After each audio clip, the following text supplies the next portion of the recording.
Soma dusome Bibiliya twunguke byinshi ni buri munsi ku Kibabi TV, aho tuzajya dusoma igice cyo muri Bibiliya. Reka dusome twunguke ubumenyi. Abantu bose muri iyi si bemera Bibiliya n'abatayemera bakwiriye kuyisoma, gusa nyuma y'uko bitaborohera kubera igihe turimo ndetse n'uko Satani agenda dutega ubuzima bugoye butwibagiza gusoma Bibiliya. Nk'ikibabi TV twabahitiyemo aka kanya ko kujya dusoma igice cyo muri Bibiliya guhera ku itangiriro kugeza ku byahishuwe.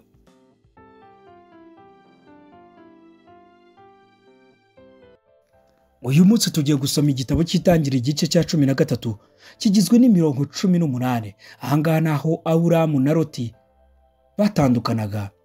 Aburamu ava muri Egiputa n'umugore we n'ibyo byose, na Loti ajyana nawe bajya i Negebu. Aburamu yari afite ubutunzi bwinshi bw'amatungo n'ifeza n'izahabu. Aragenda ava i Negebu agera i Beteli, ageraho mbere yabanje kubamba ihema rye hagati y'i Beteli na Ayi, ahari igicaniro yubatse mbere. Aburamu yambarizaho izina ry'Uwiteka, kandi na Loti wagendanaga na Aburamu yari afite imikumbi n'amashyo n'amahema.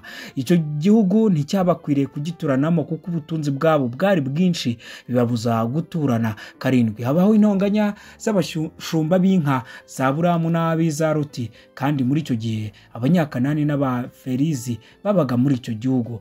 Aburamu abwira Loti ati, he kuba intonganya kuri njye nawe no ku bashumba bacu, kuko turi abavandimwe. Mbese igihugu cyose ntikiri imbere yawe? Ndakwinginze tandukana nanjye, nuhitamo kujya ibumoso nanjye nzajya iburyo, cyangwa nuhitamo kujya iburyo nanjye nzajya ibumoso.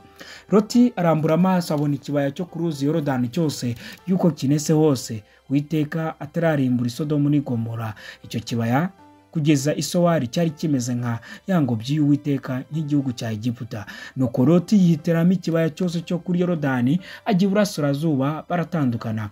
Aburamu atura mu gihugu cy'i Kanani, Loti atura mu midugudu yo muri cya kibaya. Yimura ihema rye agera i Sodomu, kandi Abasodomu bari babi cyane, bari abanyabyaha bacumura ku Uwiteka. Loti amaze gutandukana na Aburamu, Uwiteka abwira Aburamu ati, rambura amaso urebe wera aho uriho hano ikasikazi n'ikusi n'iburasirazuba n'iburengerazuba. Igihugu cyose ubonye ni wowe nzagiha n'urubyaro rwawe iteka ryose, kandi nzagwiza urubyaro rwawe ruhwane n'umukungugu wo hasi. Umuntu yashoboraga kubara umukungugu wo hasi, urubyaro rwawe narwo rwazabarika. Haguruka ugende unyure muri iki gihugu mu burebure bwacyo no mu bugari bwacyo, kuko ari wowe nzagiha.